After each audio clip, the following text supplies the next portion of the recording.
I'm trying to examine you.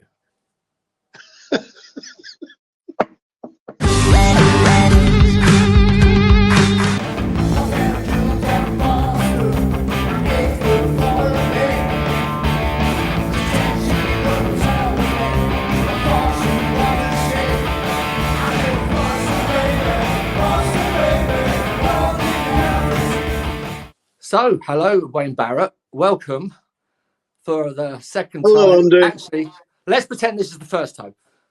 Hello, right. Wayne Barrett. Not seen you for ages. It's as though we were just speaking the other week sometimes, just seeing your friendly face in front of me like this. Yeah, time flies, me. I think if I had met you the other week, I would have said to you, since that first gig at our school at Finchley Manor Hill, I hadn't seen you until 20 years later at the Holidays in the Sun. And I thought, oh, fucking hell, it's Mick and it's Wayne. And they're walking towards me. I've not seen them for ages. And I was with Brian. And I thought it was going to be, hey, how's it going? And all that. And then as I walked by, I said, Mick sees me and he just goes, all right, Andy. And carried on walking by as though we'd just seen each other yesterday, you know. And so I got all of that, what you call it, the nostalgic side of it wrong. I don't think anybody's that nostalgic in the band.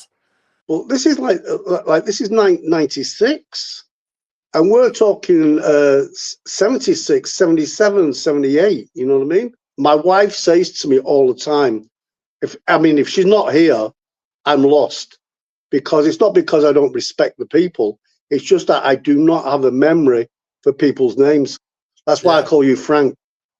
After that gig, after the Holidays in the Sun gig, when it's because I thought you were great. I mean, I've not seen you play obviously since years before, and I thought it was a good set, and I thought that everyone was still looking cool, and it seemed as though you were the best of mates with Mick, and that didn't quite pan out. In a nutshell, how did that curve go from being up there and then? Long story short, from 79, when I gave the guys I gave the management the ultimatum and the band that I wanted my share of the money put into a bank account, and was told that if I didn't shut my mouth, I'd end up in the river, kind of thing. I was threatened. The only way out of that. How did it quickly go to that, though? I mean, there must have. So after that gig, did you all feel good? Were you going to do more gigs?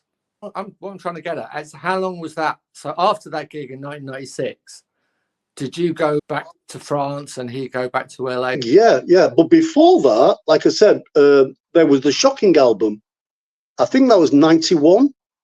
Was it 91? I think 90 or 91. I can't remember exactly. I think it was one or the other. Anyway, it's like I've been working since 1980 with a guy called Noel Capujan. Mick didn't. Well, well, at the beginning, because he's like most English people are all kind of like anti-French. They're like, true? Oh, we don't want French. I think that, definitely. I've worked with many musicians in France. And I can honestly say, without a word of a doubt, that certainly the greatest musicians in the world are the French. When you say to a French musician, like, play me Purple Haze backwards, they'll play it backwards. What does it sound like backwards?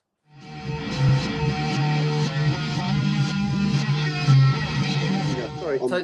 So just trying to get the story together. So that album was recorded, and you were happy with that, and then you did the gig at Holidays in the Sun.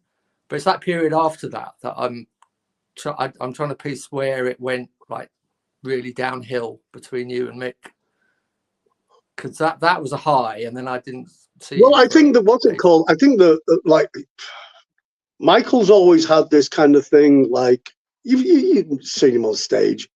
Like, I'm singing away and he want to jump in front of me, get attention, look at me, kind of thing.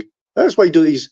He works in cinema and all that. I say good luck to him on that, but he's always been a whore for fame, a fame whore. He always look at me. There was always that that kind of competition. I remember when I used to do the photos, there was a kind of a newspaper which I think it was called Boy or something like that. There was kind of a game between Billy Idol and myself for a little while. Who the girls prefer, you know, the blonde from the north or the blonde from the south, etc. It was just like, you know, it was funny, and he went ballistic on me on that. And I think that was when I really understood that there was always that kind of like competition. Well, it's ego, isn't it? I mean, when egos yeah. Mick didn't need ego. He was a good guitarist. He made himself a good guitarist. That's without doubt. He didn't need to go any further than that, but he always wanted to push forward, and it just got tedious at the end. And like, he has his version of it. He must probably say the contrary to me, you know. But I mean, he'll say, "Oh, it's Wayne," you know, blah blah blah. He would. Yeah. When we did the gig, I think during that period of time, I really believed that he was honest with me, and he really wanted to make something out of the band, and he really wanted to be my partner as I wanted to be his in music. But it was always going to be difficult operating from different continents. You know, I mean, I know what it's like working with people who are just on the other side of London, let alone keeping a band unit together and functioning as a proper band is going to be very difficult, isn't it? Unless you're superstars. Well, I found it actually, you know, Andy, I found it benefit. I really did.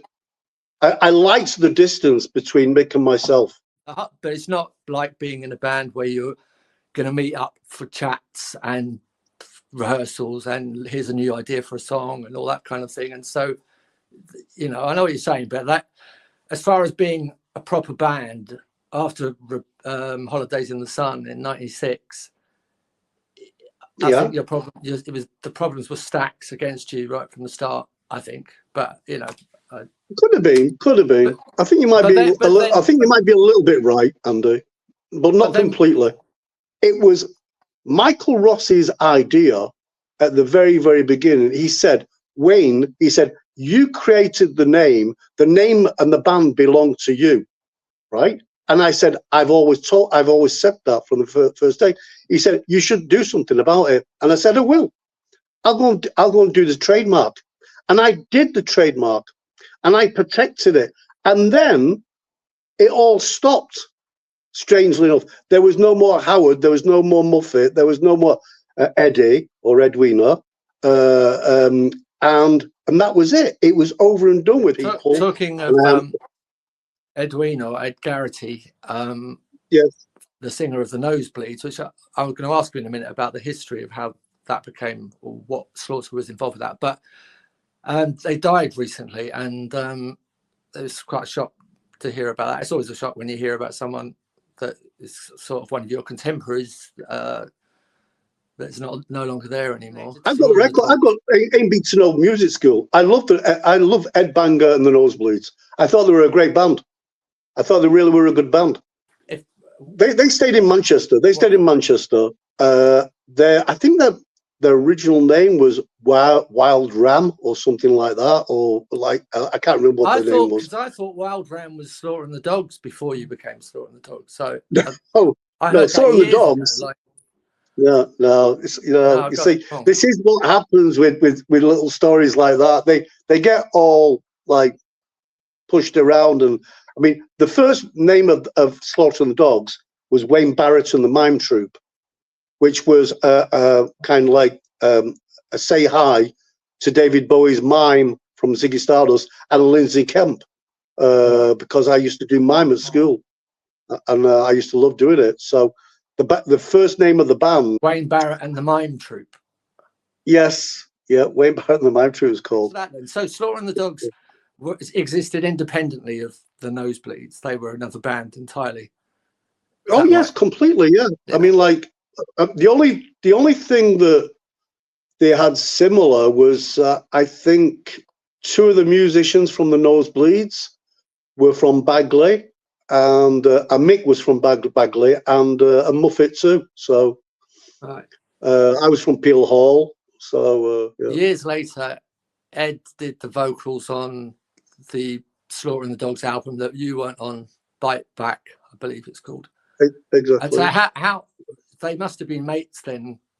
Were they mates before? I think basically at that time, you see, when I pushed the ultimatum through, and they didn't listen to me, and I stopped the band. What I didn't know. This is back in the 1980s. This is 79.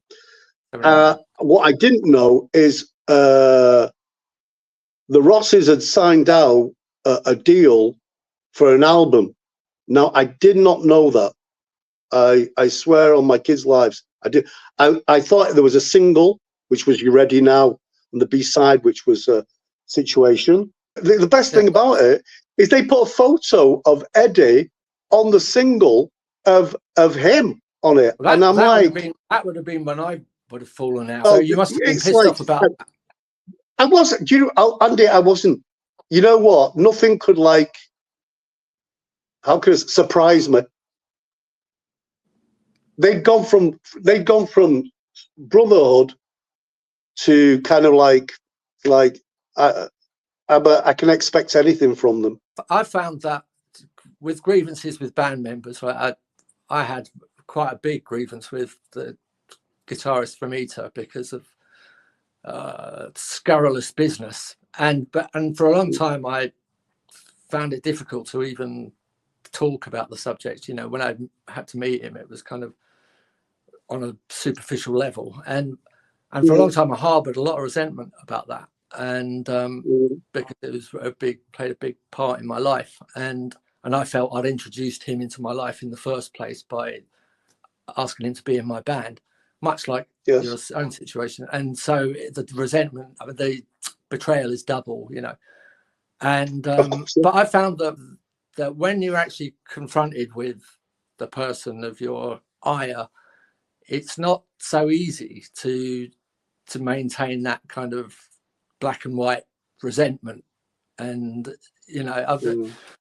maybe I'm getting a bit soft, but I hope that one day you and Mick will kind of be able to look a bit more objectively at everything, because it just seems a shame, been friends for so long. Yeah, maybe, but for me, I've been married a few times, and I love my past, I love my ex-wives, all differently, etc.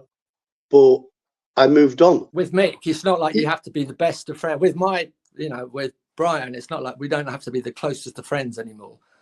But there's the things that you liked about the person that made you friends with them in the first place. Probably is still in there, and it's just that the circumstances and things that happened that piled on top.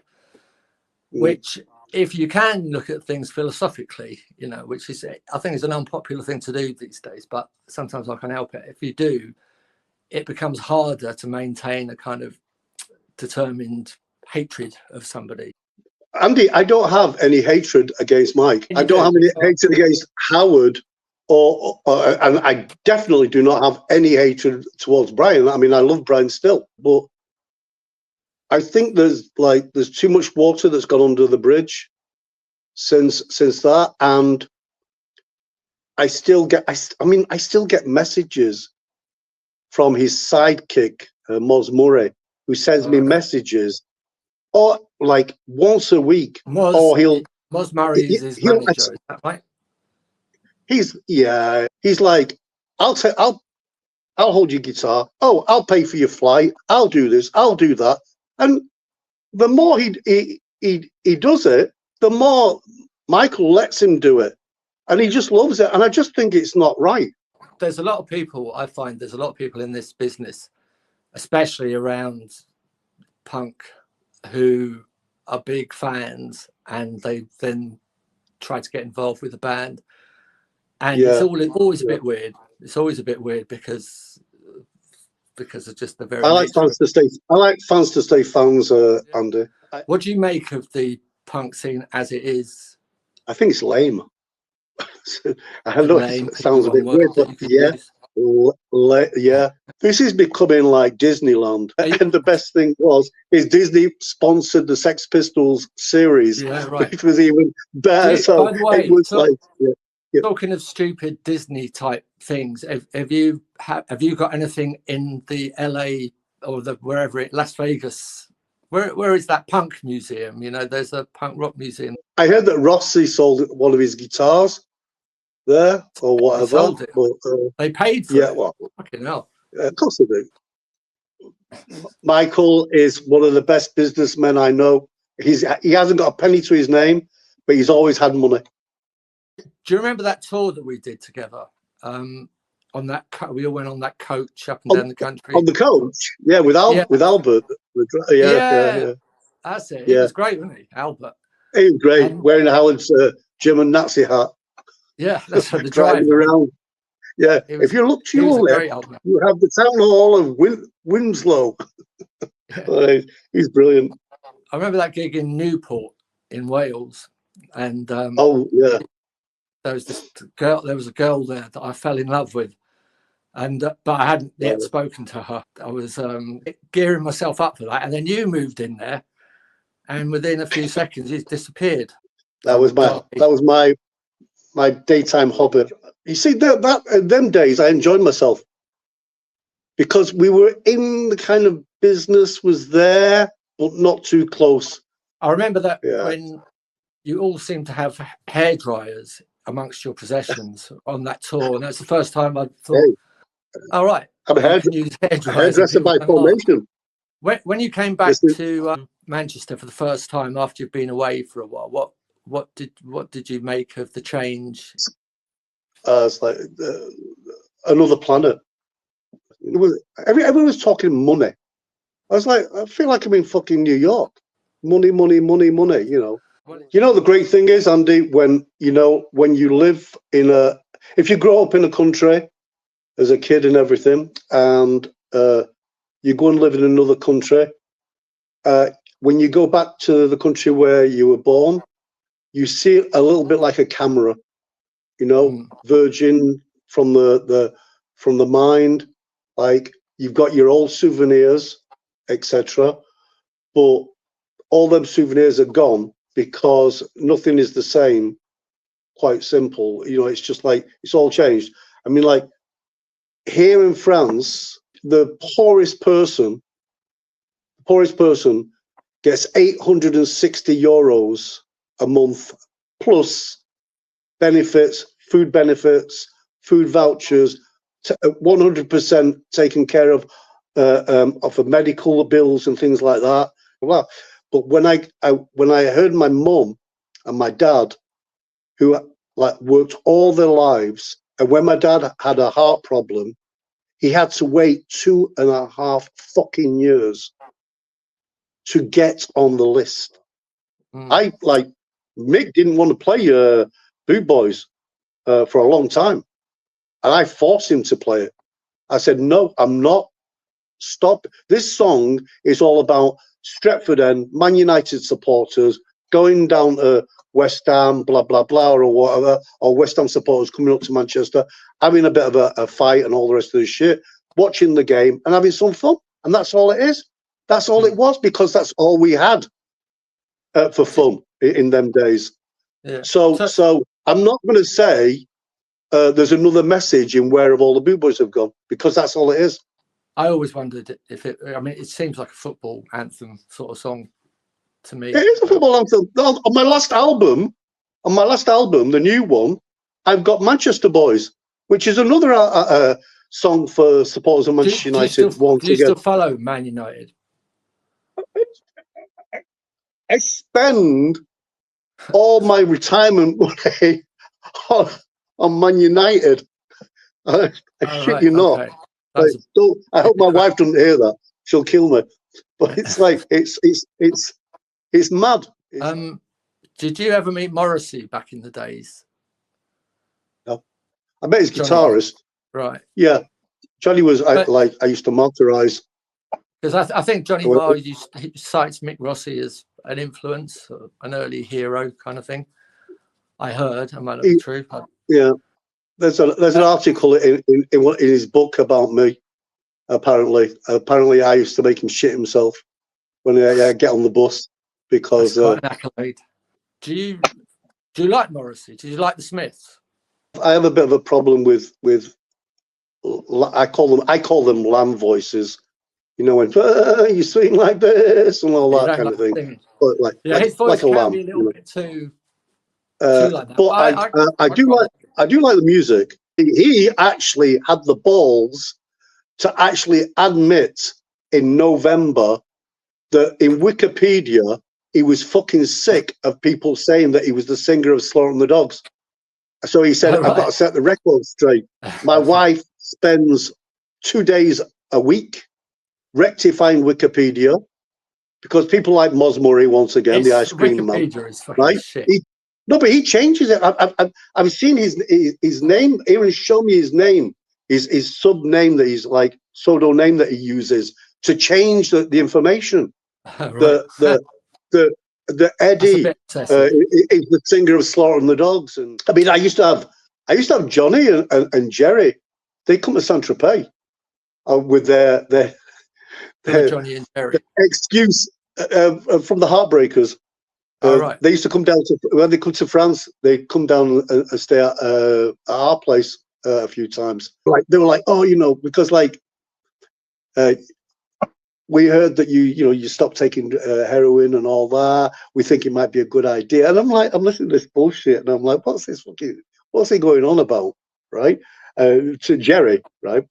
And now and again you see Johnny say, yeah, like, and basically it was just to get away. And they'd last around about 3 days. And then they piss off to St. Maxime. You've got to give a bit of promotion to this guy, Laurie Wright. Laurie Wright, I know. I've heard of Laurie Wright. His friends, Matt Mollison. Magic. He is. He's good, isn't he? He's good. He's got a lot of balls, and he's very upfront sort of sound. Stevie Marriott, Ronnie Lane, Small Faces kind of guy. It's very steeped in that sort of 60s. Late 60s sort of sound. It's good though. Laurie Wright is great. They're great. Yeah. Anyway, on that note, Wayne, see you soon. You too.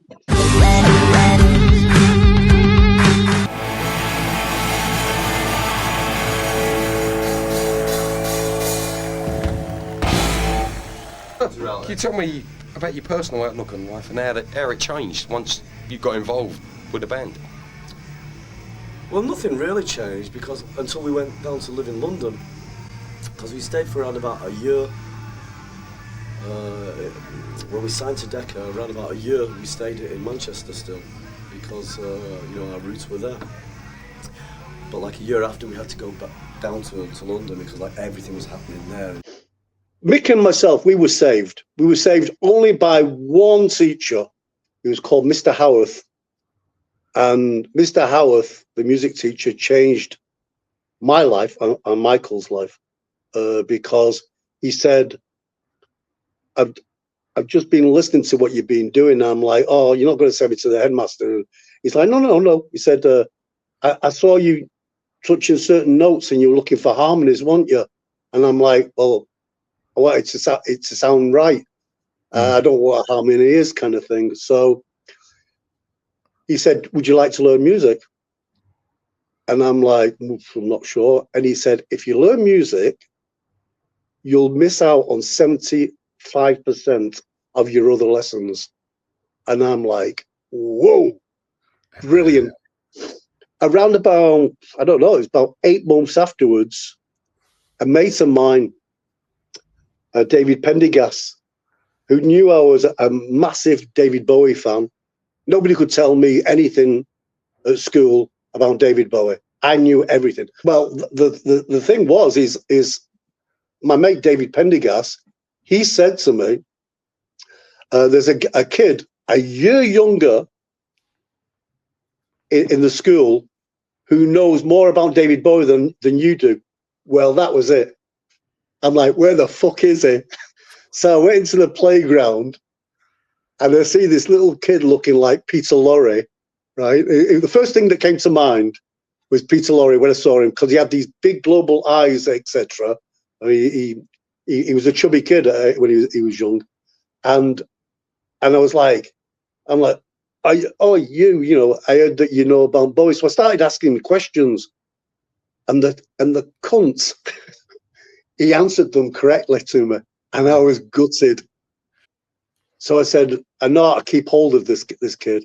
So I said, how would you fancy learning an instrument and just doing music for around about 75% of the week, just learning music? And he said, yeah, I'm up for that. So I went to see Mr. Howarth, my music teacher, and I said, you know, Mr. Howarth, I'm playing the bass on my own kind of thing. It's pretty boring. Can I ask if it's possible if somebody else can come and help, you know? And he said, yeah, it'd be very interesting. So I brought Mick in, and the thing is, you know, the size of a contrabass, you know, a double bass, the size of it, right? I mean, you get Mick Rossi behind a double bass, all you can see is his hands. You can't see his head, right? He was playing it like that, and it was like a comedy show, I swear to God. After 3 music lessons, I'm like, this ain't working kind of thing. So I said to him, look, I want to start a band. So he said, oh, all right. He wasn't too hot for it at the beginning. And he said, but you know, we can't have 2 bass players. So I said, no, you play guitar. I'll get you on guitar. Do you think he would have been happy to be the double bass player in the band that you wanted to put together? I don't think so. I don't think so at all. I swear, it was so funny sometimes. I'm like, shit, you know. And Mr. Howarth knew that something wasn't right, you know what I mean? So when I said he wants to play guitar, he's going to get himself a guitar, Mr. Howarth said, okay. So he started off doing guitar lessons. That didn't last for long. We went down to A1 Music, which is in the centre of town of Piccadilly. We got a couple of Bowie books, you know, chord books and all that. And then we started working on the songs, etc. I was playing bass and singing, but it was so hard. I could not play bass and sing at the same time. I will say one good thing for Mick on that, which is true, is when he puts his heart to it, or playing guitar, and nobody's there, there's no third parties or whatever, he won't stop until he's capable of doing it. You know what I mean? Whatever it is. No. So I remember meeting Barrett from the Hot Rods. I got on with him like a house on fire, because I used to box a little bit and he boxed a little bit. So we could talk. We had actually had, although like he was from the south and I was from the north, we had a kind of a communication thing. And when I met him 2 years before he passed away, in Lyon, he came to play. I spent the day with him, and we just spoke about old times and everything like that. And I always spoke about, basically, it was boxing matches. What do you think of Steve Diggle being the Buzzcocks now? You know what? I just wouldn't call it the Buzzcocks. Now, saying that, he was the nicest guy out of the band. I go on with Steve. I have no beef with him whatsoever. I couldn't stand the little fucker singer, Shelley. I fucking hated him. Talking of rock movies, did you see Mick Ross's movie? It had Val Kilmer in it. And do you mean the one that he won the award of the 10 most worst actors in Hollywood? I didn't know that. Dolph Lundgren. Dolph Lundgren beat him by 1. He beat him by 1. Me and Michael are 2 completely different people. He loves the fame and all that, and standing next to Al Pacino and standing next to this and because he thinks if he stands next to Al Pacino, that makes him as good as Al Pacino. And I'm like, it doesn't. And that's his world. It's not your world. And these people who want to be friends with other artists and all the rest of this shit, I fucking hate it. He's lived over in Hollywood for around about, I don't know, 25 years, 30 years going on now, right? And all he does is he drops names. I cannot have a conversation with him. I could not have a conversation with him. Don't have conversations with him anymore. But when we did have conversations, there wasn't 3 words that he wouldn't say, Val Kilmer, blah, blah, blah, blah, blah, blah. I'm like, when we met Mick Ronson at the beginning, when we were kids, and Ian Hunter, when they were playing, he ran down the street after the coach because he wanted the guy to stop the coach so he could talk to Mick Ronson. And the moment he put the foot in the door of that coach, he ate basically Mick Ronson alive. He wanted to know everything. He wanted this, he wanted that, which is, okay. But he thrives on that. You do need a bit of that, Why? To be fair about it, in that business, you have to. Well, we're talking about cinema here, aren't we? We're not talking about music. Well, in the entertainment world, If it wasn't for Mick, Ronson would not have recorded Mystery Girls and the other song that he played on the Do It Dog Style album. So there's your version of Slaughtering the Dogs called Slaughtering the Dogs. And then there's the band that's playing at Rebellion, I think, this year. And it's a bit... The Moz Murray version. It's ridiculous.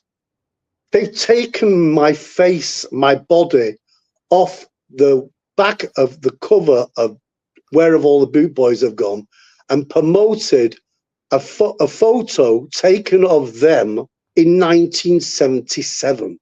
It's ridiculous. It gets to a stage, Andy, when you say to yourself, is it worth it? I said, this year is our 50th year of the band. Rossi has been by my side for 90% of that time, right? The others, they have not. That's okay.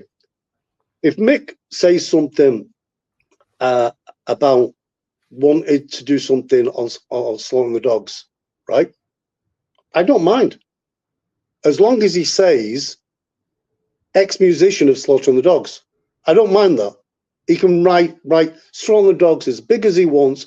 If he writes Mick Rossi, Slaughtering the Dogs, but he has to have the X because he's no longer a member. Right? You've been living in France for how long now? Well, I came over here in 79. Actually, I came over in 78 when we did the gig in Paris, Gibus, with Slaughter, the original lineup, because we were still living in Manchester at that time. Right, and you've stayed there ever since? Yeah. Like my first wife, she was from Lyon, and when I came down to Lyon, I just fell in love with the place. It's like, it's so nice. I mean, it's central. I mean, you're like 2 hours from Italy, you're 3 hours from Spain, if that. You're 2 hours from Paris, you're an hour to Geneva. So it's central. You know what I mean? It's easy to get to. So. And it must be quite a culture shock to Wythenshawe, well, from wherever you came from. It's completely different. Although, I did love my Wythenshawe.